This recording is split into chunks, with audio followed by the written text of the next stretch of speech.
Hello everyone.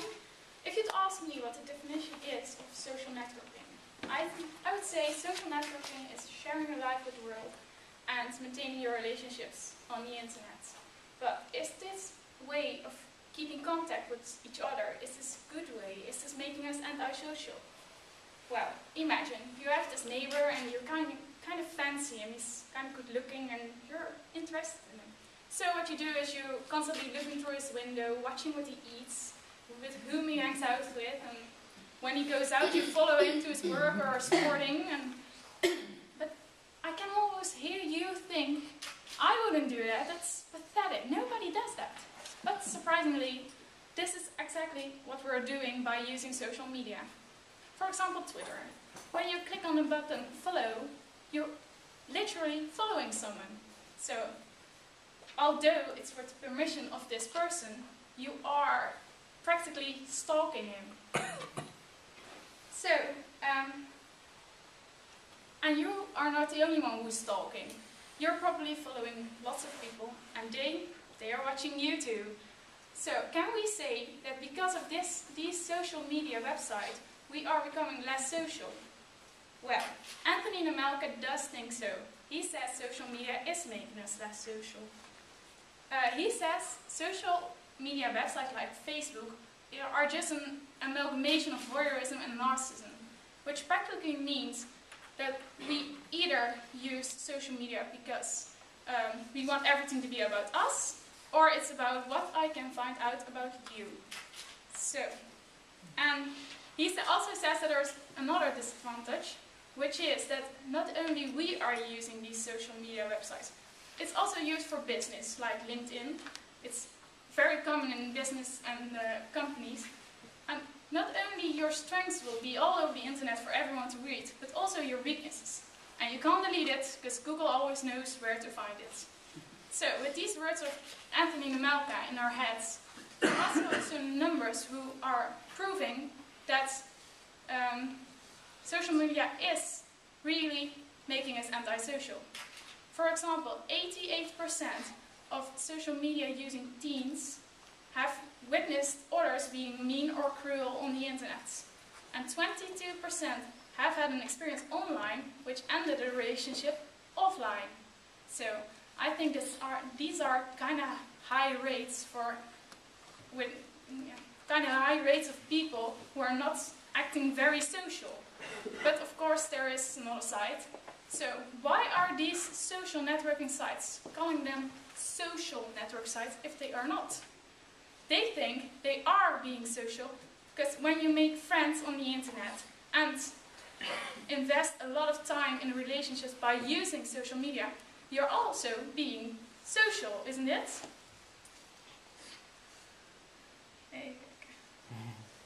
So, maybe we're not spending as much time being social in real life, but that doesn't mean we're not compensating this by being social on the internet. In fact, the social media websites say that we are more social than ever. We have more contact with more people in more countries in the whole world. So, and then it doesn't even matter anymore that we are having this context by using these social media. It's about contact, not about the way you have these contacts. So, another advantage is that because of these social media, we are able to not only talk to the people in our village, in this room, in our town, or even in our country or Europe, we are able to talk to people all over the world and be friends with everyone.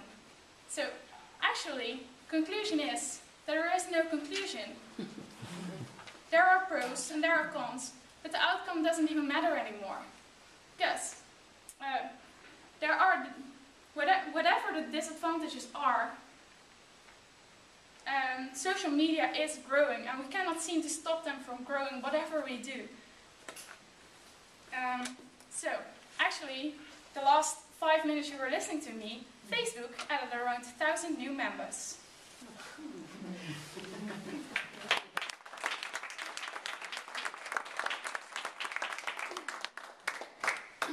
Thank you very much, Myrthe. I like your last comment. It's a short time, 5 minutes. Thank you. Jennifer, you have a question for me? That's really Oh, sorry. Yes. That's fine. Do you think it's safe to say that social media works for long-distance relationships, but not for schoolmates?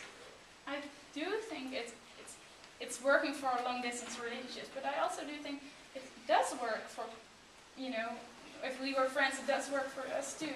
But I do think that you have to find that balance between being social in real life and being social on the internet. Okay. Thank you. Thank you. Anybody from the audience? Question,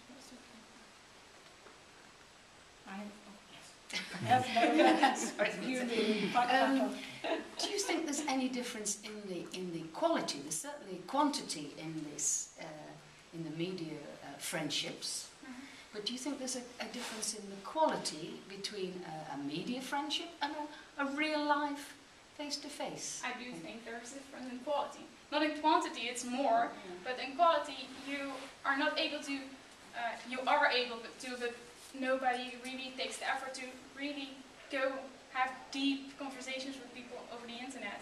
Because it's easy, if you just write back a message, you are not going to write 2 pages long messages. So I don't think you have this really deep confidence, it's kind of superficial. Oh, that's good to hear. It's not going to replace real life. Yes, I don't think so. I hope not.